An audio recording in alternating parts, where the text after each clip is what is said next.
Assalamualaikum warahmatullahi wabarakatuh. Perkenalkan, nama saya Risma Sari, NIM H121160005. Saya akan mempresentasikan seminar Statistika 1 dengan judul Peramalan Data Deret Waktu Non-Stasioner Menggunakan Transformasi Wavelet Discrete Dobesic.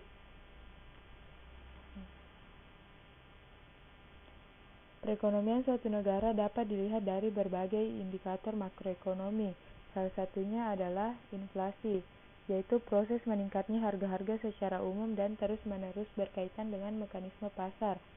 Salah satu cara mengetahui tingkat inflasi di masa mendatang yaitu dengan melakukan peramalan menggunakan analisis deret waktu, yaitu serangkaian data pengamatan yang terjadi berdasarkan indeks waktu secara berurutan dengan interval waktu tetap. Dalam menganalisis suatu deret waktu, perlu diketahui terlebih dahulu stasioneritas data, yaitu tidak adanya pertumbuhan atau penurunan data, artinya data berada pada kesetimbangan di sekitar nilai rata-rata yang konstan dan variasi di sekitar rata-rata tersebut konstan selama waktu tertentu.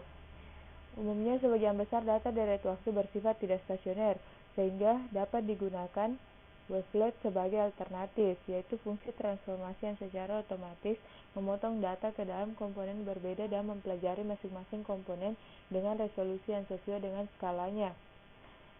Salah satu jenis wavelet yang dapat digunakan yaitu wavelet Dobesic.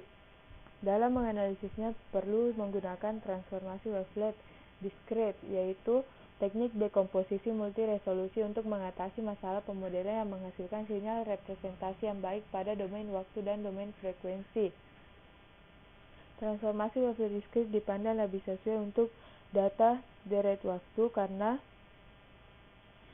terdapat koefisien wavelet di setiap level resolusinya dan sebanyak panjang data. Selanjutnya, penelitian sebelumnya itu pada Garini pada tahun 2012. Penelitian tersebut meramalkan curah hujan dengan wavelet, kemudian dilakukan transformasi sehingga diperoleh koefisien wavelet dan skala yang digunakan untuk memodelkan runtun waktu. Kemudian dibandingkan dengan metode Sarima. Selanjutnya adalah penelitian dari Hartina pada tahun 2017. Yaitu dalam penelitiannya dilakukan peramalan data deret waktu dengan menggunakan transformasi wavelet discrete HAR. Data yang digunakan adalah data kelembaban udara. Selanjutnya adalah rumusan masalah. Bagaimana mendapatkan koefisien wavelet dan skala menggunakan transformasi wavelet discrete Dobesic pada data deret waktu non-stasioner.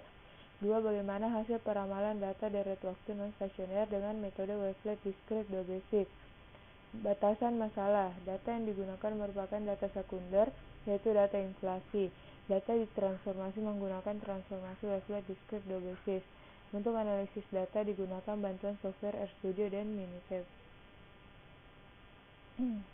Selanjutnya tujuan penelitian. Pertama, mendapatkan koefisien wavelet dan skala menggunakan transformasi wavelet discrete Dobesic pada data deret waktu non-stasioner. Kedua, memperoleh hasil peramalan data deret waktu non-stasioner dengan menggunakan transformasi wavelet discrete Dobesic.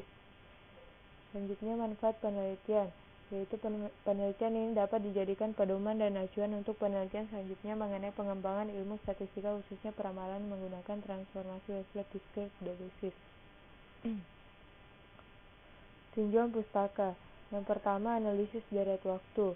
2. Stasioneritas data. 3. Wavelet. 4. Wavelet Dobesic. 5. Transformasi wavelet discrete. 6. Estimasi thresholding. 7. Fungsi thresholding. 8. Parameter thresholding. 9. Inflasi. Selanjutnya, metodologi penelitian. Jenis dan sumber data. Penelitian ini menggunakan data sekunder, yaitu data inflasi di Indonesia dari bulan Januari 2008 sampai dengan Desember 2019, yang diperoleh dari website resmi Bank Indonesia, yaitu www.bi.go.id. Pengolahan data dilakukan dengan menggunakan bantuan software RStudio dan Minitab. Variabel yang digunakan dalam penelitian ini yaitu inflasi dalam persen tiap bulan. Metode analisis pertama, data dibagi menjadi dua, yaitu data training dan data validasi. Data training terdiri atas data inflasi dari bulan Januari 2008 sampai Agustus 2018, yaitu sebanyak 128 data. Selanjutnya data validasi terdiri atas data inflasi dari bulan September 2018 sampai Desember 2019, yaitu sebanyak 16 data. Selanjutnya dilakukan uji stasioner pada data training dengan melihat plot data, dan atau bisa juga dilakukan dengan uji ADS. Jika data tidak stasioner, maka dapat digunakan transformasi wavelet discrete dengan langkah-langkah sebagai berikut. Pertama, menentukan ukuran data, yaitu diisyaratkan sebanyak 2 pangkat J, di mana J merupakan bilangan bulat positif. Pada penelitian ini saya akan menggunakan data sebanyak 128 data atau sama dengan 2 pangkat 7. Selanjutnya pemilihan filter wavelet dan filter skala. Filter wavelet dan filter skala yang digunakan yaitu jenis Dobesi. Selanjutnya menghitung koefisien wavelet dan skala, yaitu koefisien wavelet dapat dihitung dengan menggunakan persamaan W1, T, dan koefisien skala dapat dihitung dengan menggunakan persamaan V1, T. Selanjutnya adalah algoritma piramida. Algoritma ini bertujuan untuk mentransformasi data runtun waktu X ke dalam tingkatan level-level resolusi. Tahap pertama yaitu menggunakan persamaan koefisien wavelet dan persamaan koefisien skala pada poin ketiga. Kemudian koefisien tersebut dijadikan matriks W1 dan V1. Kemudian didapatkan data runtun waktu X yang telah ditransformasi sebagai berikut, yaitu X sama dengan P1 transpose dikali matriks W1 V1. Selanjutnya memilih fungsi thresholding. Fungsi thresholding yang dapat dipilih ada dua, yaitu hard thresholding dan soft thresholding. Selanjutnya pemilihan parameter thresholding. Parameter thresholding yang dapat digunakan ada dua, yaitu minimax threshold dan adaptive threshold. Minimax threshold yaitu hanya terdapat satu parameter lambda m untuk setiap level resolusi, di mana nilai parameternya berdasarkan jumlah data, sedangkan adaptive threshold parameter lambda terdapat di tiap-tiap level resolusinya. Selanjutnya dilakukan proses thresholding dengan menggunakan fungsi dan parameter yang telah dipilih tadi. Selanjutnya mencari inverse dari transformasi wavelet discrete yang telah melalui proses thresholding untuk mengembalikan data ke bentuk aslinya. Selanjutnya pemilihan estimasi terbaik. Model wavelet terbaik dipilih dengan melihat nilai MSE yang paling terkecil.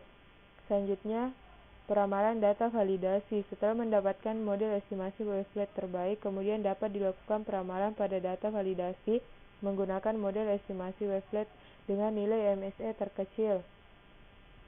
Berikut diagram alir dari penelitian yang akan saya lakukan. Sekian presentasi dari saya. Terima kasih atas perhatiannya. Assalamualaikum warahmatullahi wabarakatuh.